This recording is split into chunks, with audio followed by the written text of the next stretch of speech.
నమస్తే. మార్పు కావాలి, ప్రభుత్వం మారాలన్నటువంటి నినాదంతో ఏదైతే కాంగ్రెస్ పార్టీ అధికారంలోకి వచ్చిందో, అసలు 100 రోజుల తర్వాత కాంగ్రెస్ పార్టీ రాష్ట్రంలో ఏ విధమైనటువంటి మార్పులను తీసుకురావడం జరిగింది? అంటే వాళ్ళ పదవుల్లో మార్పులు వచ్చినాయా? లేకపోతే ప్రజల జీవితాల్లో మార్పులు వచ్చాయన్నటువంటి అంశాన్ని ఒకసారి తెలుసుకున్నటువంటి ప్రయత్నం అయితే చేద్దాం. మనతో పాటు కాంగ్రెస్ పార్టీ సీనియర్ కార్యకర్త బక్క జర్సన్ గారితో మనం ఉన్నాం. అన్న నమస్తే. నమస్తే. ఏంటిదన్న 100 రోజుల పాలన పూర్తి కాబోతా ఉంది. ఈ 100 రోజుల పాలన మీ కాంగ్రెస్ పార్టీ ఈ రాష్ట్రానికి చేసినటువంటి మంచి ఏంటిది? ఒకటి బ్రదరు, వాళ్ళు 6 పథకాలు కాంగ్రెస్ పార్టీ మా నాయకులు పెట్టుకున్నది. అలా మేనిఫెస్టోలా సరే పథకాలు ఏ ప్రకటించుకున్నా అప్పుల రాష్ట్రంగా ఇంకా అప్పుల మీద అప్పుల భారం పడేది. ముఖ్యంగా ఏంటంటే తెలంగాణ పైన ఉన్న అతిపెద్ద ఇష్యూ నిరుద్యోగ సమస్య.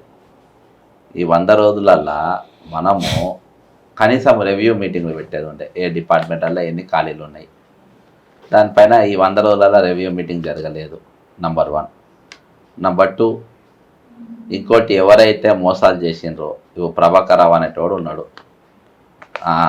ఏది ట్రాన్స్కో చైర్మన్గా ఉన్నటువంటి వ్యక్తి మొత్తం కొనుగోళ్ళ పెద్ద కుంభకోణం చేసిండు. ముఖ్యమంత్రి గారి మీటింగ్ రమ్మన్నా రాలే, ఆయన బొకే ఇచ్చి పంపించినాం. రెండవది, మన ఎవరు జనార్దన్ రెడ్డి టీఎస్పీఎస్ది, ఆయన మీద యాక్షన్ లేదు, పంపినాము.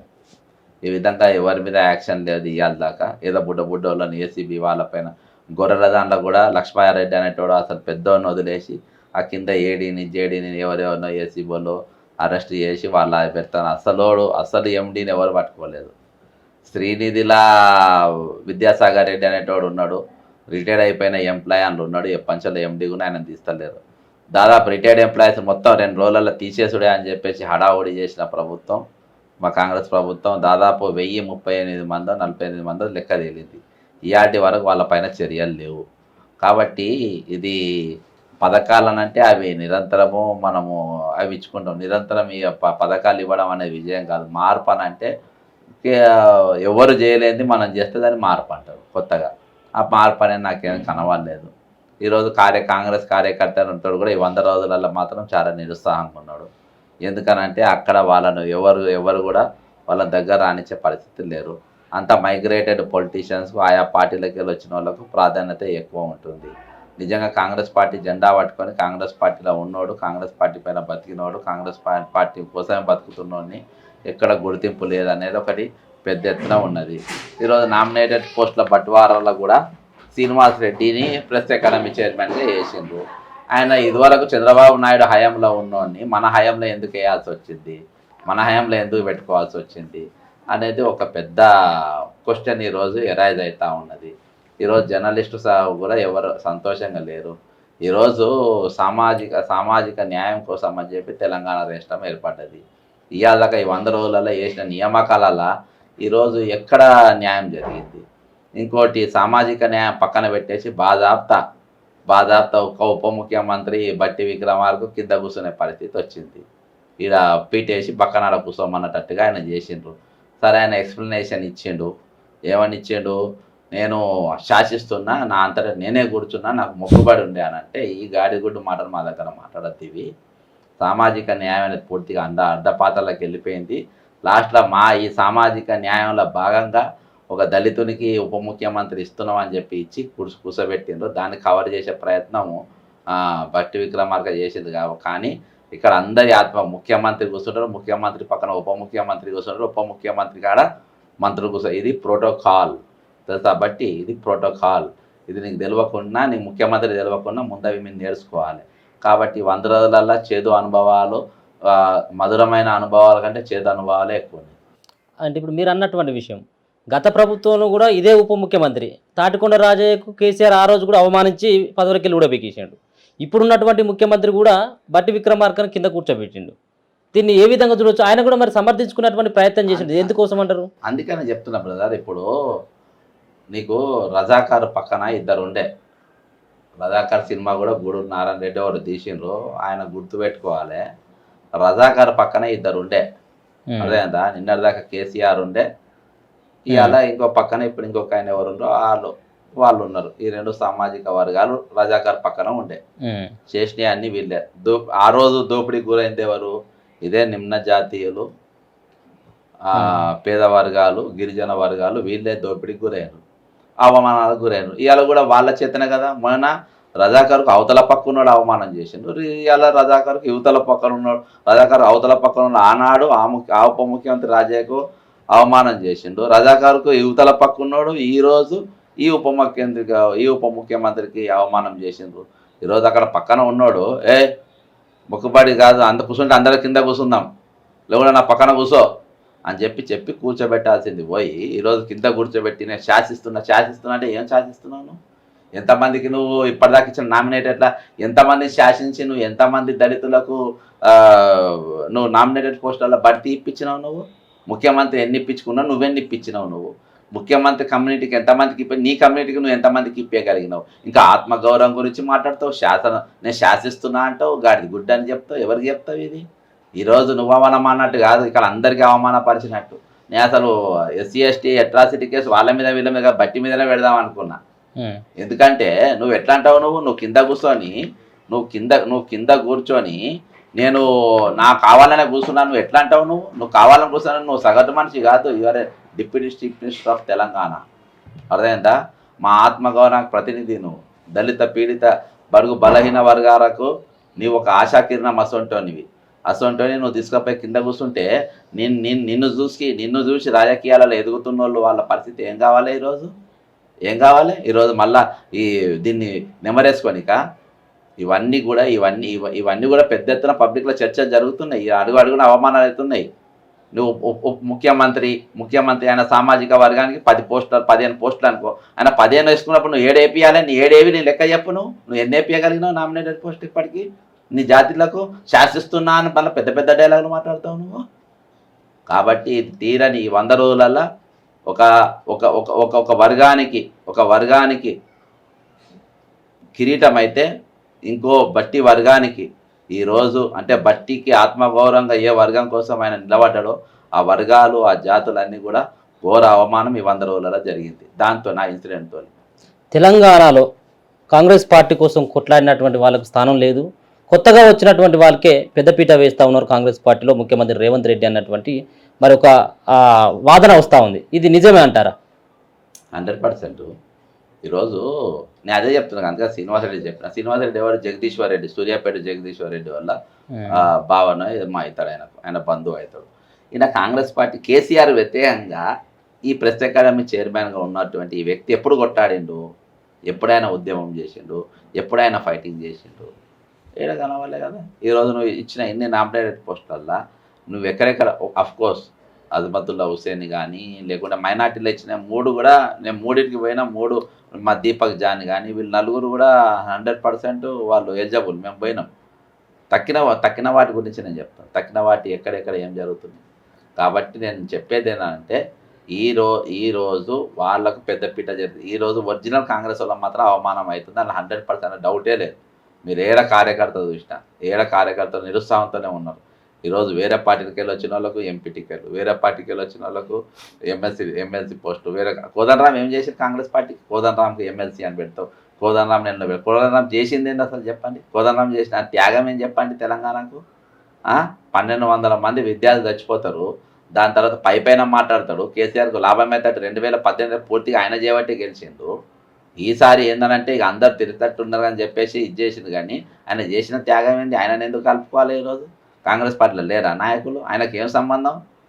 ఆయన కేసీఆర్తో పనిచేసి కేసీఆర్తోనే ఉన్నాడు, కేసీఆర్ లాభం కేసీఆర్తోనే పోవాలి. మనం తెచ్చుకొని నెత్తి మీద ఎక్కించుకోవాలి. అసలు మన దాంట్లో లేరా? ఆయనకన్నా పెద్ద సిపాయిలు ఉండరు. ఈరోజు 179 కేసులు, నిన్నటికి 180 కేసులు మేము లోకాయుక్త కేసులతో 180 కేసులు ఈరోజు ప్రభుత్వాలపైన వేసి మేము పోరాటం చేస్తూ ఉన్నాం. మా అమ్ములను కాదు గుర్తించాల్సిన చాలామంది ఉన్నారు, వాళ్ళని గుర్తిస్తే బాగుంటుంది. నిజమైన కార్యకర్తలకు 100% ఇప్పటి వరకు అయితే గుర్తింపు జరగలేదు. అన్న, మీరు వరంగల్ జిల్లాకు సంబంధించినటువంటి వ్యక్తి. ఆ వరంగల్ జిల్లాలో ఉన్నటువంటి పార్లమెంట్ అభ్యర్థి మరి దొమ్మటి సాంబయ్య అన్నటువంటి ఒక ప్రచారం కొనసాగుతూ ఉంది. మీకు తెలుసు, ఎందుకంటే వరంగల్ జిల్లాకు చెందినటువంటి వాళ్ళు కాబట్టి. దొమ్మటి సాంబయ్య మారినటువంటి పార్టీ ఏమీ లేదు. ఇప్పటివరకు అన్ని పార్టీలు దరిదాపుగా తిరిగి ఉంటాడు. అన్ని పార్టీలలో పోటీ చేసినప్పటికీ కూడా ఎక్కడ కూడా డిపాజిట్ వచ్చినటువంటి పరిస్థితి లేదు. అట్లాంటి వ్యక్తికి రేవంత్ రెడ్డి ఎందుకు సపోర్ట్ చేస్తూ ఉన్నారు? మీరు లాజిస్ట్గా చాలా రోజుల కాడ నుంచి కాంగ్రెస్ పార్టీలో పనిచేస్తూ ఉన్నారు, ఎందుకు మీ అభ్యర్థిత్వాన్ని వాళ్ళు మరి ప్రపోజల్ చేయట్లేదు? ఇప్పుడు అందుకని నాకు ఇవన్నీ ముందే తెలిస్తే మేము అప్లికేషన్ పెట్టుకోలే. ఎందుకంటే ఈయనకు ముఖ్యంగా రేవంత్ రెడ్డి గారికి స్పైను బ్రెయిన్ లేనోళ్ళు కావాలి. స్పైను లేనోడైతే ఎప్పుడు ఇట్నే వంగుంటాడు, బ్రెయిన్ లోడ్ అంటే ఎప్పుడు ఇట్లనే ఉంటాడు. అసొంటోడు కావాలి. అసొంటోళ్ళు మేము కాదు కాబట్టి అసొంటోళ్ళు కావాలని చెప్పి ఇచ్చుకున్నారు. ఇంకోటి మేజర్ క్రైటీరియా అంటే ఎన్ని పార్టీలకు పోయి ఎంత అనుభవం ఉంటే అంత ఇంపార్టెన్స్. ఇప్పుడు ఒక పార్టీ కాదు, ముఖ్యమంత్రి గారు కూడా దాదాపు అన్ని పార్టీలు కవర్ చేసిండు. బీజేపీ కవర్ చేసిండు, టీడీపీ కవర్ చేసిండు, బీఆర్ఎస్ కవర్ చేసిండు, కాంగ్రెస్ ఉన్నారు. అన్ని పార్టీలలో నేను సిపాయి అనే అంటాడు.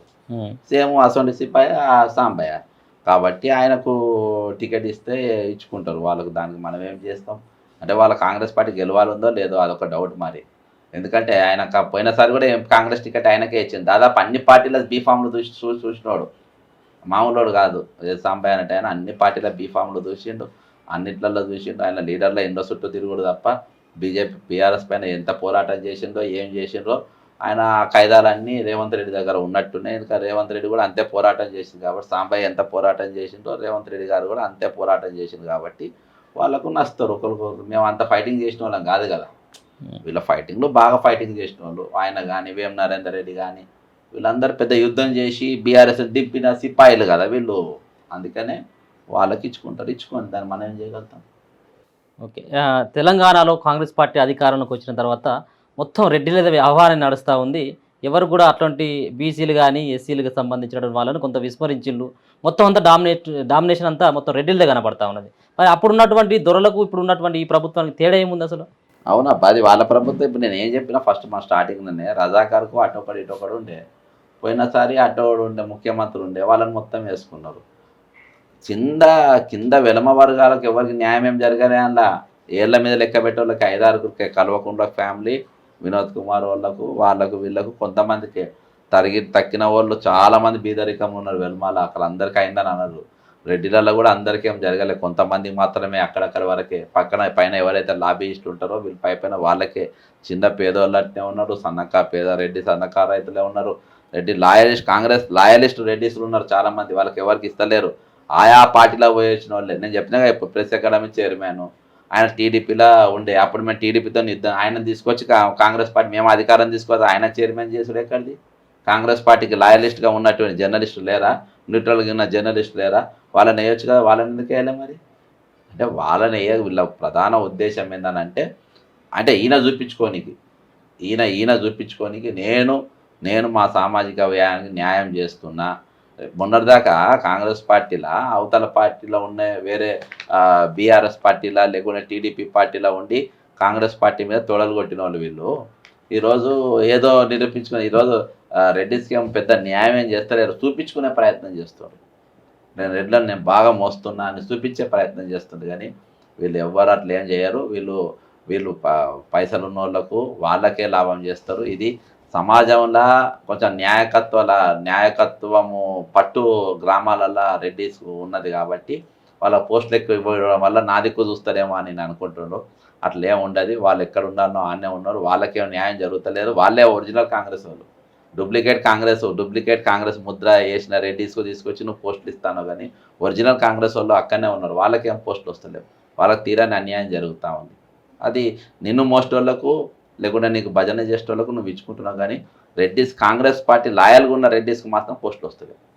ఒక పక్కన మీకు ఇన్ఛార్జ్గా ఉన్నటువంటి దీపాదాస్ మున్షిని ఒక పక్కన ఎమ్మెల్యేలతో మేనేజ్ చేయడం, ఇంకొక పక్కన సునీల్ గన్గోలు ఇచ్చేటువంటి రిపోర్టును కూడా రేవంత్ రెడ్డి మేనేజ్ చేసి అసలు ఇచ్చినటువంటి రిపోర్టుకు ఈయన పెట్టేటువంటి ఏదైతే మేనేజ్ చేసి ఈ సర్వేల్లో వీళ్ళకే మెజార్టీ ఉంది, ఈ సర్వేలో చూసిన తర్వాత వీళ్ళే గెలిచేటువంటి అవకాశం ఉంటుందని చెప్పేసి కొంత వాదన వస్తూ ఉంది. నిజంగా కూడా సునీల్ కనుగోలు కానీ దీపాదాస్ మున్షిని కానీ మేనేజ్ చేసేటువంటి పరిస్థితి రేవంత్ రెడ్డికి ఉంటుందంటారా?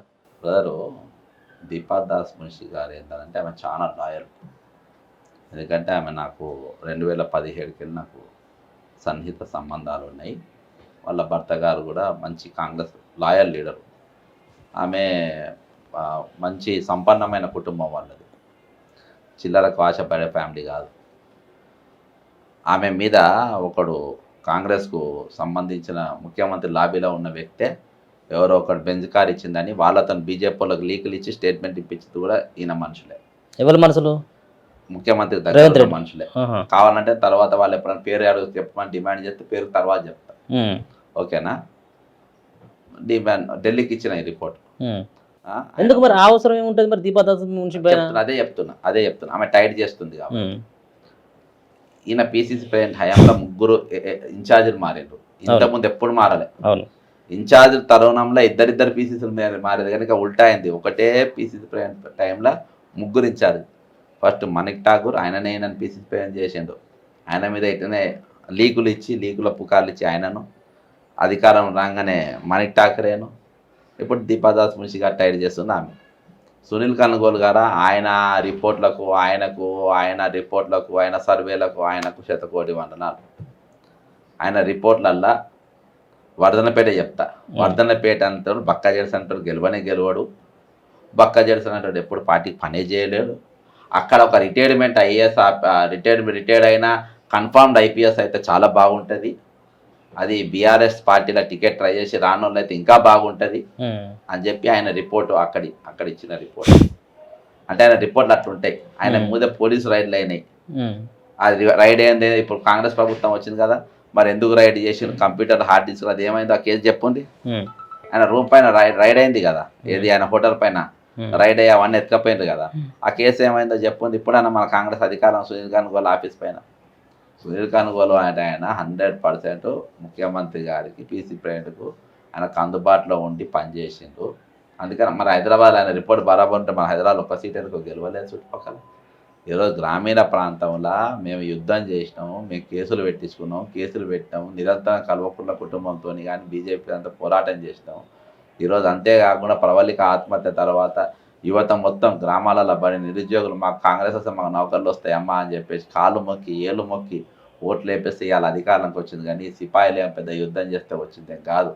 ఈరోజు ఏది కష్టం ఒక్కంది ఫలితం ఒక్కంది లెక్క అయిపోయింది. సరే వాళ్ళ ఫలితం లెక్క ఉంటాం కానీ మాకు లాభం చేయాల్సిన అవసరం లేదు. ఈరోజు నిరుద్యోగులకు ఎంప్లాయ్మెంట్ ఇవ్వాలని అడుగుతున్నాం. ఈరోజు రిటైర్మెంట్ ఎంప్లాయ్ అయిన వాళ్ళని నువ్వు తీసేస్తానని చెప్పేసి ఇంకా నీ దగ్గర పెట్టుకుంటావు అంటున్నా, దాన్ని ఇది చేయాలంటున్నాం. ఈరోజు చాలా సంస్థల్లో ఏది సందీప్ కుమార్ సుల్తానియా అసంటోని కానీ, లేకుంటే నవీన్ మిట్టల్ అసంటోని కానీ, జయేష్ రంజన్ అసంటోని కానీ ఇంకా నువ్వు సర్వీసులలో కొనసాగిస్తున్నావు, వాళ్ళని తీసేయాలంటున్నావు. విద్యాసాగర్ రెడ్డి అనేటోడు శ్రీనిధిని పూర్తిగా సంపుతుండు, ఆయనను తీయాలంటున్నాం. ఈరోజు వాళ్ళ అన్నను చంద్రశేఖర్ రెడ్డి అనేటువంటి పేషీలో పెట్టుకొని మొత్తం లాబింగ్లో పాల్గొని దాని గురించి మేము మాట్లాడుతున్నాం. ఈరోజు ఒక్కొక్క సంవత్సరం చంపేటోళ్ళ గురించి ఎన్నిసార్లు మాట్లాడినా కానీ మీరు పట్టించుకుంటలేరు. గొర్రెల దొంగల ఎండి అనేటువంటి పట్టుకోకుండా కింద ఉన్న నిమ్న జాతీయులను ఎవరైతే ఎస్సీ ఎస్టీలు బీసీలు ఉన్నారో వాళ్ళని టార్గెట్ చేసి మీరు ఏసీబీ ద్వారా పట్టుకుంటాను. కానీ అసలు దొంగతనం చేసినోడు ఏది దళిత బంధుకు మెంబర్గా ఉన్న లక్ష్మారెడ్డి అంటాడు బాజాప్తా విల్లాల ఎంజాయ్ చేస్తుండు.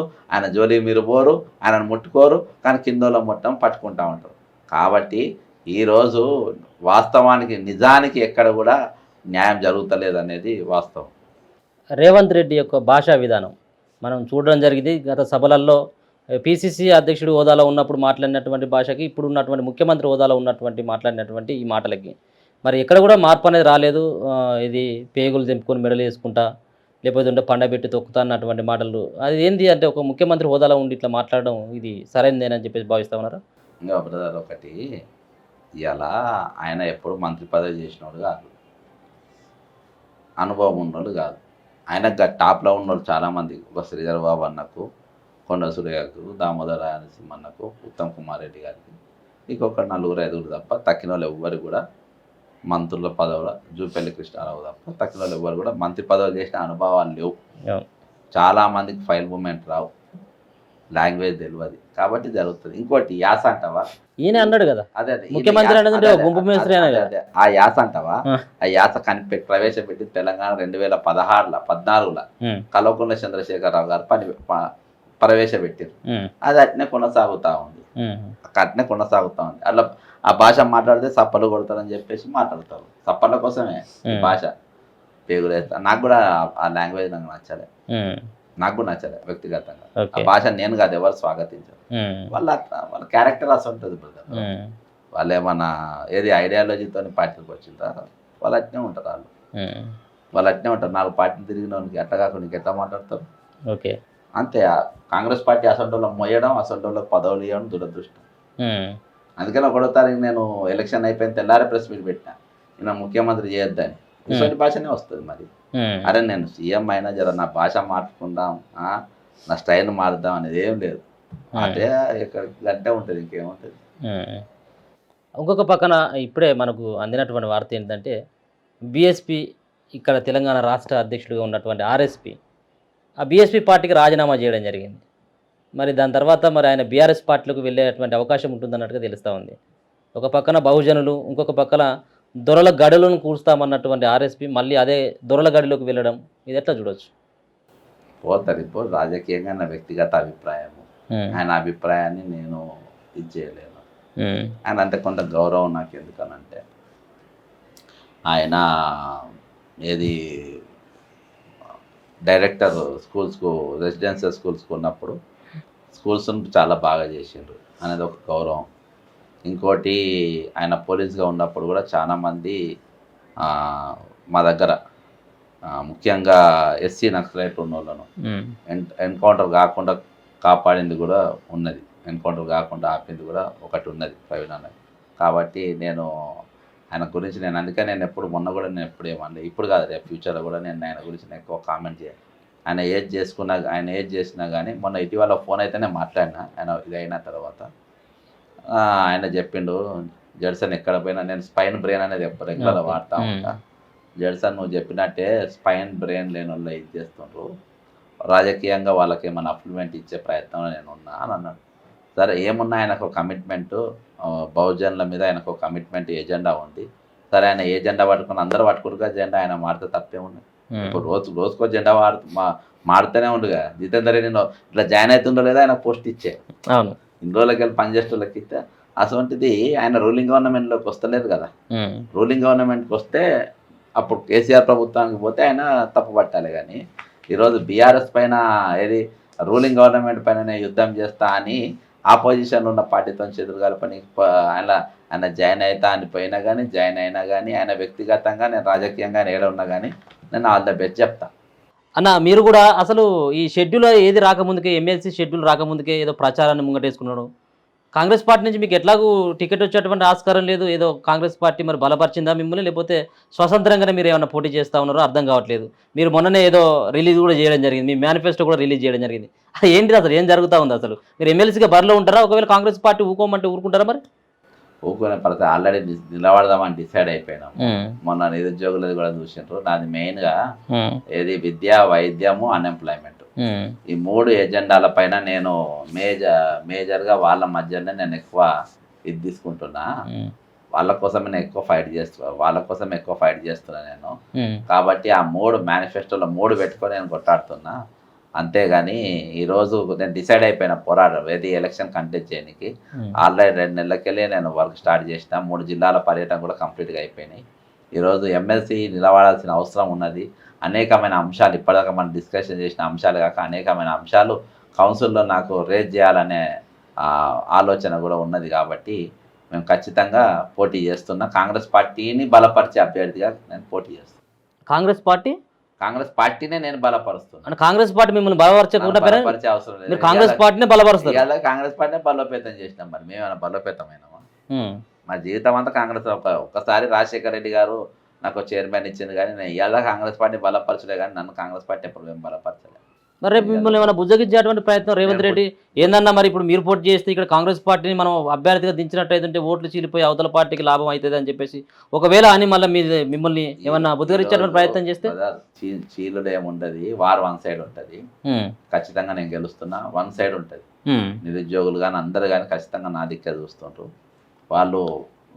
నాలో వాళ్ళని చూసుకుంటుండ్రు. ఖచ్చితంగా నేను ఉండాల్సిన అవసరం ఉందని చెప్పేసి ఈరోజు తెలంగాణ యువత కానీ, నిరుద్యోగులు కానీ, పీడిత వర్గాలు కానీ, దోపిడీ గురవుతున్న వర్గాలందరూ కూడా నేను ఉండాలని కోరుకుంటున్నాను. ఖచ్చితంగా నేను పోటీ చేస్తా. డిసైడ్ అయిపోయినాం అంతే. నిరుద్యోగులు అందరూ మిమ్మల్ని గుర్తించాలంటా ఉన్నారు. మరి ఎందుకు కాంగ్రెస్ పార్టీ అసలు మిమ్మల్ని ఎందుకు గుర్తించట్లేదు? మరి మీ సైడ్ వన్ సైడ్గా పడుతుంది అని చెప్పేసి మీరు ఇంత కాన్ఫిడెంట్గా చెప్తా ఉన్నారు.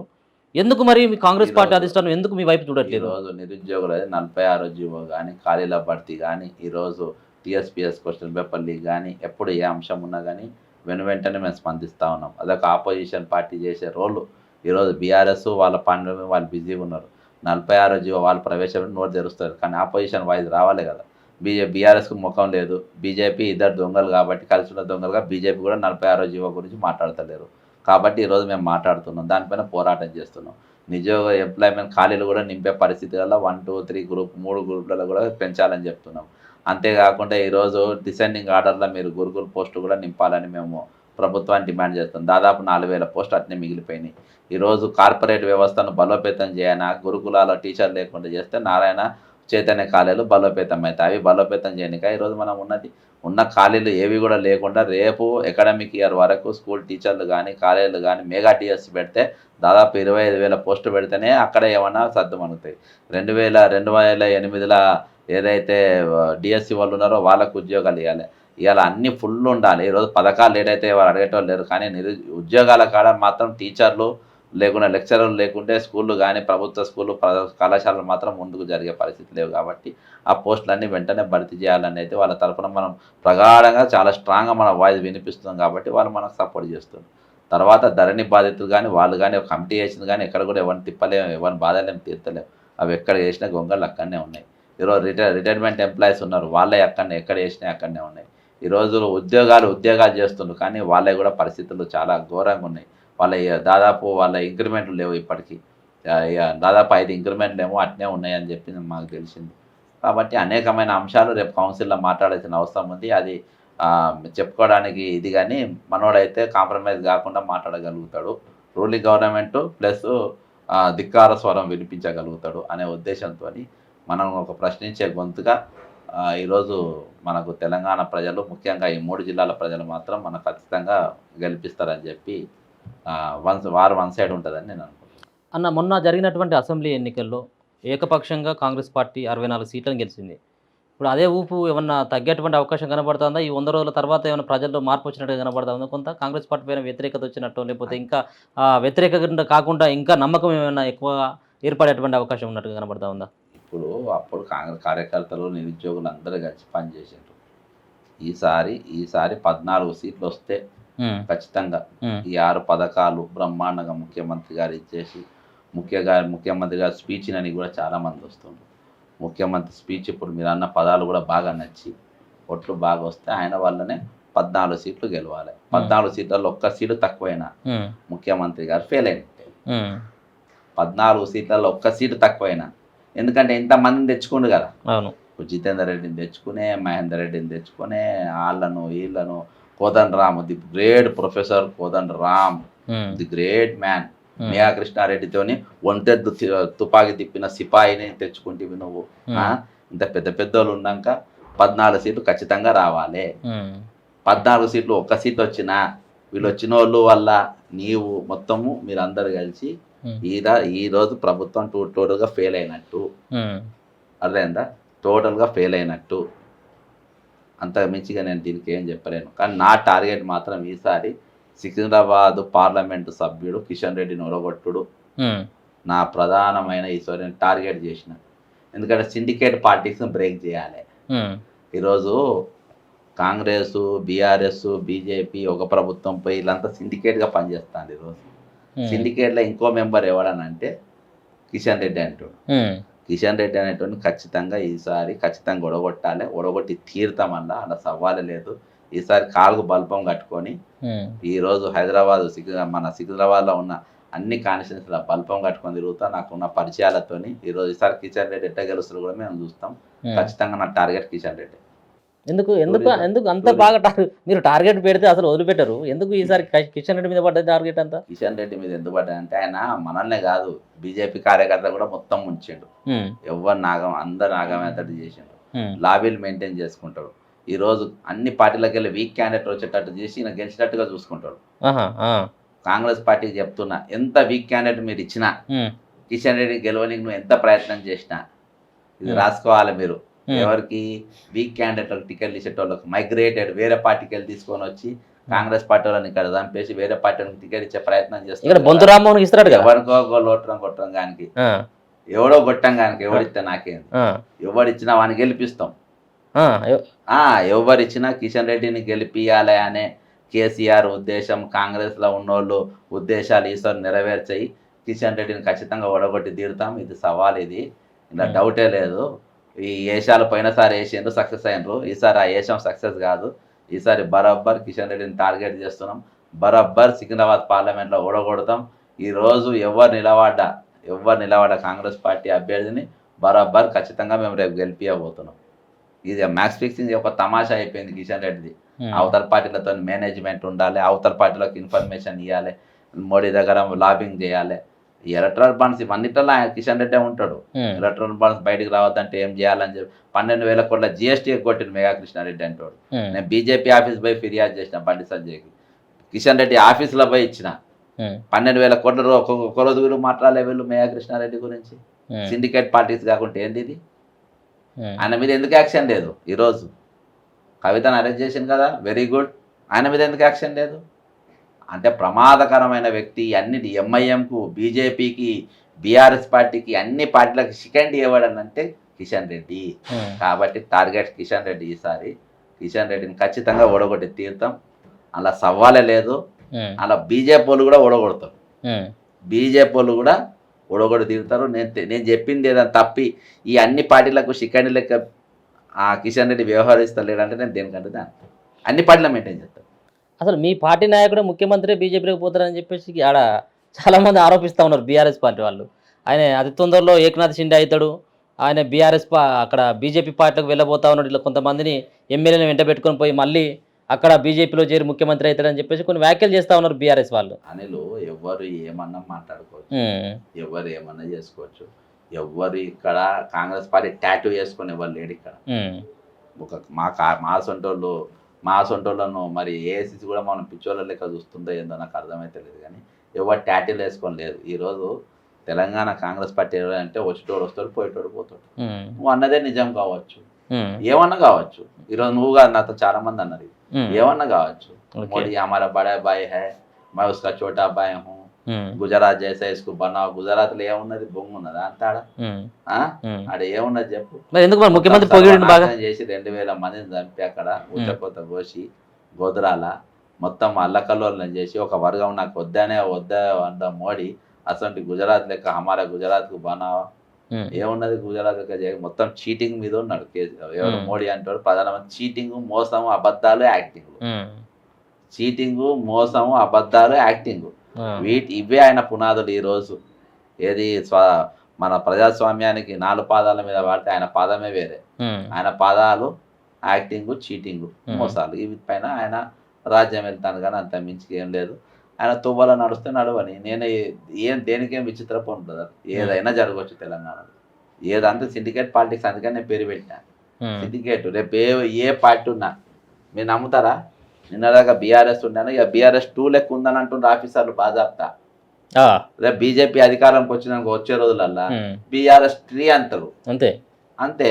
ఈరోజు అంత సాఫీగా నడుస్తుంది. ఎక్కడ ఎవరిని మారుస్తుండ్రు, ఎక్కడ ఎవరిని తీస్తుండ్రు, ఎక్కడ ఏ దొంగలు అరెస్ట్ చేస్తుండ్రు. సోమేష్ కుమార్ది 25 ఎకరాలు చూపెట్టిందబ్బా. ఏడుందబ్బా యాక్షన్? ఎన్ని భూములు కబ్జా చేసిందబ్బా? నవీన్ మిత్తలి భార్య చూపించినావు, నవీన్ మిత్తలి చూపించి ఏడుందబ్బా యాక్షన్? సందీప్ కుమార్ సుల్తానియా చూపెట్టాం, ఏడుంది యాక్షన్? నవీన్ మిత్తి మన జయేష్ రంజన్ చూసినాం, ఏడుంది యాక్షన్? విద్యాసాగర్ రెడ్డి అనేతో చూపించాం, దొంగని ఇంకా పెట్టుకున్నారు. విద్యాసాగర్ రెడ్డి అంటే దొంగ. ఎందుకు పెట్టుకున్నారు ఆయనను? గొర్రెల స్కామ్ అంటే ఆయన మీద యాక్షన్ లేదు. ఏదో ఏసీబీ చెప్పి లొట్రం పొట్రం బుడ్డోళ్ళని అరెస్ట్ చేసి అది అంతా SCBSCలోనే ఏసీబీ అటాక్ చేసే పెద్ద వాళ్ళం కాదు. పెద్ద వాళ్ళు ఎవరు ముట్టుకుంటలేరు. కాబట్టి ఏమన్నా జరగవచ్చు నువ్వు అన్నట్టు. ఏం విచిత్రం లేదు. నేను దాన్ని ఖండించడానికి ఆస్కారం కూడా లేదు. ఏమైనా కావచ్చు. కానీ రేపు అందుకే నేను కాంగ్రెస్ పార్టీని బలపరుస్తున్న అభ్యర్థిగా కాంగ్రెస్ పార్టీని ఖచ్చితంగా లైవ్లో పెడతాం. కాంగ్రెస్ పార్టీని 20 సంవత్సరాలు మేము అధికారంలో ఉంటాం. ఎంతమంది ఏకనాథ్ షిండే గాని కానీ, ఎంతమంది బొంగు బోషాడం కానీ, ఈ రోజు మమ్మల్ని పార్టీ ప్రజలు మమ్మల్ని నమ్ముతారు. మా కంఠంలో ప్రాణంతో ప్రజలు. ఏకనాథ్ షిండే పార్టీ మారిన తర్వాత మళ్ళీ కాంగ్రెస్ పార్టీకి ఎట్లా మారేకి కాంగ్రెస్ పార్టీకి ఏమైతే చేయకూడదు గుంజుకపోతారా? చేయిలో పువ్వు పట్టుకొని పోతాడు కానీ చేయి గుంజుకోపోతారా? చేయి ఎడుండో అన్నే ఉంటది. ఈరోజు సరే మా వాళ్ళ ఢిల్లీలో 1-2 లంగాలను మెయింటైన్ చేసి ఇలా బతుకుతుండొచ్చు కానీ అక్కడ ఏం ఫరకేం పడదు మనకు. ఢిల్లీ మా రాహుల్ గాంధీ, మా నాయకత్వం, మా లీడర్షిప్ మాకు సుస్థిరంగా ఉంటుంది. కాంగ్రెస్ పార్టీ కూడా తెలంగాణ సుస్థిరంగా ఉంటుంది. ఎవడెన్ని ఎత్తుగడలు వేసినా మేము అన్నిటి పసిగడుతున్నాం. ఇవాళ కూడా మాకు అన్ని తెలుసు ఎవడేం డ్రామాలు చేస్తుండో, ఏది పెద్ద నాయకులు ఏ పార్టీలతో ఏ డ్రామాలు చేస్తుండో, ఈ లుచ్చ డ్రామాలు అన్ని కూడా నాకు తెలుసు. బ్రదర్, నేను రాత్రి నేను ఇచ్చిన స్టేట్మెంటే ఇలా ముఖ్యమంత్రి గారు మాట్లాడాను. 99% ఆయన మాట్లాడే ప్రతి నేను మాట్లాడిన తర్వాత ఏ స్టేట్మెంట్ అన్న చూడు, నేను ఛాలెంజ్ చేస్తున్నా. సీఎంకు సొంతగా ఇది లేదు. నా ప్రతి వీడియో చూస్తాడు, నా ప్రతి వీడియో చూస్తాడు. అది మన చేస్తారా? నేను ఏం పంపనబ్బా, నాకు కొత్తదనం ఉంటుంది, కొత్త సబ్జెక్ట్ ఉంటుంది, వాయిస్ ఉంటుంది. రాత్రి 2 పార్టీలు ఇలా నిన్న మాట్లాడలే, నేను రాత్రే మాట్లాడినా. తెల్లారితే 3 గంటలకు తొలివేరు రగన్నకు నేను లైవ్లు ఇచ్చిన. తెల్లారితే 3 గంటలకు ప్రెస్ మీట్ ఉంటుంది. ఇప్పుడు అరెస్ట్ అయితే డ్రామా కాకుండా ఏందన్న సేమ్ అదే పదం పాడింది. నువ్వు ఏ స్కామ్ చూడు, నేను మాట్లాడిన తర్వాత నేను నోట్ల సబ్జెక్ట్ వెళ్తుంది. ఇక్కడ కాదు, ఏ స్కామ్ అయినా సరే అది అంతే. అది లిక్కర్ అయినా కానీ, ధరణి అన్న కానీ, మిషన్ భగీర్ అయినా కానీ, మిషన్ కాకతీయ కానీ, కాళేశ్వరం కానీ, ఏదైనా కానీ నేను ఒక రీసెర్చ్ చేసి ఎంతమంది అధికారులు ఉన్నారు, ఇంతమంది ఈఎన్సీ ఎందుకు, దీని కింద మొత్తం నేను డేటాతో సహా నేను బయట పెట్టగలిగి. అదేందా? కాబట్టి అంత సినిమా లేదు. మనం ట్రెండ్ సెట్ చేస్తాం, ఆ సెంటర్ ఫాలో కావాల్సిందే. వాళ్ళు ఎప్పుడన్నా ముఖ్యమంత్రి అయినాక ఎప్పుడన్నా ఫోన్ చేసి నేను గల్వా బ్రదర్ అసంటో నేను గల్వా, నాకు అసహ్యం అనిపిస్తుంది. అదేందా? క్యారెక్టర్ లేనో నేను గల్వా, క్యారెక్టర్ ఉండాలి. సరే మా పార్టీకి నచ్చింది పెట్టుకున్నారు, ఓకే. అదే ఒక్కసారి మోసం చేసిన వాళ్ళు ఒక్కసారి నేను జీవితాల ముఖం కూడా చూడవాడు ఎవడైనా సరే. ముఖ్యమంత్రిగా ఎంత పెద్ద నా పరిచయాలు ఎటువంటి ఆయనకు తెలుసు. రేవంత్ రెడ్డి గారికి జాతీయ స్థాయిలో నాకు ఎటువంటి పరిచయాలన్నా కూడా ఆయనకు తెలుసు, ఆయన కళ్ళారా చూసిండు. అదేందా? నేను ఎంతమందితో ఫోన్లలో మాట్లాడగలుగుతా, ఎవరేందో తెలుసు. వాళ్ళు నేను ఢిల్లీ వాళ్ళని కూడా చూడాలి, క్యారెక్టర్ ఉన్నతోనే మాట్లాడతా. ముఖ్యమంత్రి కానీ ఎవరైనా సరే అది లేని వాళ్ళతోని నేను కలవా, నేను మాట్లాడా. ఎప్పుడు కాదు జీవితంలో ఎప్పుడు కూడా. ఒకసారి డిసైడ్ అనంటే డిసైడెడ్. మర్యాద లేనంతో, మట్టసం లేనంత, మర్యాద లేదు, గౌరవించే తెలియదు, ఎదుటో గౌరవించేది లేదు. మన శ్రీధరబాబుని ఏమన్నాడు పట్టుకొని, ఏదో కోటాలు ఏదో వచ్చిందని నన్ను ఏదో అన్నాడు శ్రీధరబాబు. ఆయన స్థాయి అయినది. ఆయన ముఖ్యమంత్రి ఎవరన్నా ఏమన్నాడు వచ్చా, నీకు పోస్ట్ ఇచ్చిండు, ఆ పోస్ట్ అయితే నువ్వు చేయలే కదా. నువ్వు ఆరోగ్య మంత్రి చేసినావు నువ్వేం కాదు కదా, ఐటీ మంత్రి నువ్వేం చేసినావు కాదు కదా. ఇదివరకు అన్నీ అదృష్టం కలిసి వచ్చి నేను ఏదైనా మాట్లాడితే ఏమన్నా అవుతా అంటే ఎట్లా నడుస్తుంది, నడవే కాదు. కాబట్టి డిగ్నిటీ మెయింటైన్ చేయాలి. మీకు కామరాజ్ నాడరు ఉండే, కామరాజ్ నాడరు గొప్ప నాయకుడు. ఆయన పార్లమెంట్ కూడా తమిళ్నే మాట్లాడేది, స్పీచ్ కూడా తమిళ్నే ఇచ్చేది. ఏఐసిసి ప్రెసిడెంట్ అయింది, రాని భాష మాట్లాడలే, వచ్చిన భాష మాట్లాడదు. మనం వచ్చిందే మాట్లాడాలి, రాని ట్రై ఎందుకు చేసుకోవాలి, ఇజ్జత్ ఎందుకు తీసుకోవాలి, వచ్చినట్టు యాక్టింగ్ ఎందుకు చేయాలి. ఇవాళ పాలన కూడా ఇంగ్లీష్ మాట్లాడినట్టే ఉన్నది, అంతే. 46 జీవో లెక్కనే ఉన్నది. 46 జీవో 50 మార్కులు కూడా కానిస్టేబుల్ అయిన రబ్బా. 46 జీవో ప్రకారం ఆ జీవో ముఖ్యమంత్రి కూడా 46 జీవోలో ముఖ్యమంత్రి అయినట్టే ఉన్నాడు.